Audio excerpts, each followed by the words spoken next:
Hello and welcome to our special video celebrating Emirati Women's Day. This year's theme is We Collaborate for Tomorrow, which was chosen to align with the UAE's announcement that the year 2023 is the year of sustainability. I'm Fatma Al-Zadjali, an associate in the Digital and Data Department here at Al-Tamimi & Company, and today I have the pleasure of sitting down with an extraordinary Emirati woman at the firm. Welcome, Fuzeya. It is a pleasure speaking to you on this special day. Thank you so much. Thank you for having me. It's a pleasure to be here. So, Fuzeya, can you tell us a bit about yourself and your background? Yeah, of course. So I'm Fuzeya Ahmad. I'm a trainee lawyer here at Al-Tamimi & Company. I'm pursuing dual legal qualification as a UAE qualified advocate and an England and Wales qualified solicitor. I'm half Emirati and half Peruvian, but I was born in Sweden and later moved to Dubai, where I spent most of my life. I studied law at the University of Bristol before coming back here to pursue my legal career. Wow, so you have a very multicultural background. And what is the most important thing to you specifically as an Emirati woman? I think for me, the most important thing is actively contributing to the advancement of this country and making the most of the opportunities it provides me with. The UAE invests so much in its people and gives us a tremendous amount of support in so many areas of our lives, which makes it easier for us to reach our full potential and accomplish great things. And it also does so much specifically for Emirati women. Our leaders have not only been very vocal in their support for women, but have also made sure to implement state policies aimed at advancing women's roles in society. And try to ensure that we have equal opportunities to thrive. So I think I have a national duty to be a productive citizen, which is something everyone can do in their own ways.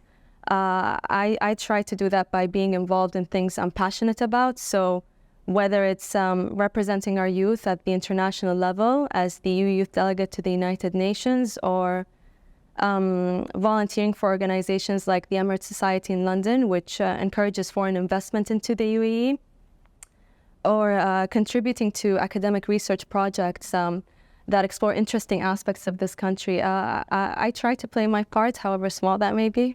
That's great. It's nice to see you get involved in things that you are passionate about and contribute to the country. So what would you say makes you proud to be an Emirati woman?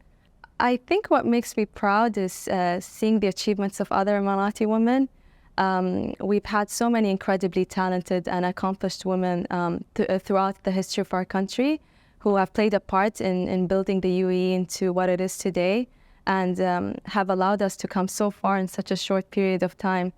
So whether it's Dr. Sheikh Al-Masqari, who became the first ever female petroleum engineer in the GCC region in the 1970s, or Her Excellency Sham Al-Mazrou'i, who became the youngest government minister in the world at the age of 22, or Noor Al-Matroushi, who became the first female Arab astronaut.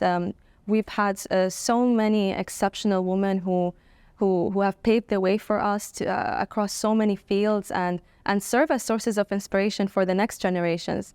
Even here at Al-Tamimi, we have so many exceptional Emirati women, including partners like Taiba Safar, who I had the privilege of having as my supervising partner. You're right. It's amazing to see what the Emirati women have been able to achieve and how inspiring they are to the generations to come. And speaking of the next generation, you currently mentioned that you are the UAE Youth Delegate to the United Nations. Could you please tell us what made you apply for this opportunity, and what is your role, and how has your experience been so far? Yeah, of course. So I applied because I'm very passionate about issues affecting the youth, and I don't think our views are taken into account as in the policymaking process as much as they should be. So I thought this would be a great avenue through which I could contribute to the resolution of global challenges affecting the youth, particularly here in the UAE. So essentially, my role is being the official representative of UAE youth at the international level. So I work to ensure that the perspectives and concerns of young people in the UAE are taken into account in the development of policies and programs at the UN. And I'm lucky to be occupying this position during such a significant time for our country. you know, the UAE was selected as a Security Council member for the second time ever, the first time being in 1986. And we've also been chosen to host COP28 later this year. And I think one of the best parts of my experience was that I had the privilege of spending 2 months at the UAE Permanent Mission to the UN in New York, where I had the pleasure of working with and learning from so many incredible and inspiring Emirati women, including Her Excellency Ambassador Lana Nusayba, Amira Al-Hafeiti, Maha Harqous, and many others. So I can't stress how grateful I am to have been given this opportunity. And I'm also grateful for the encouragement that Al-Tamimi has given me in pursuing this, particularly Isabella Zatkowska, who was exceptionally supportive. Wow, that surely sounds like an unforgettable experience. As you said, the UAE is hosting COP28 this year. Have you been involved in any initiatives relating to COP28 as a youth delegate? And do you have any expectations from the event? Yeah, so I was involved in the initial stages of the preparations for COP28. So one of the initiatives I was involved in was a pre-COP28 consultation session that I organized with the help of other youth delegates while I was in New York. The session was held to discuss the youth's key takeaways from COP27 and set expectations for COP28. And we had a few hundred participants representing the views of various countries, groups, and communities. So we had a very diverse range of perspectives and insights.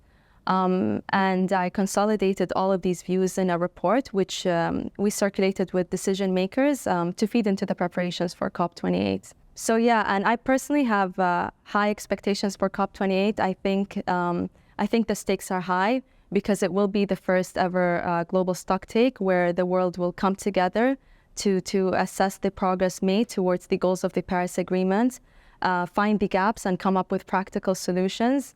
And I think something else that sets this COP apart is its inclusivity.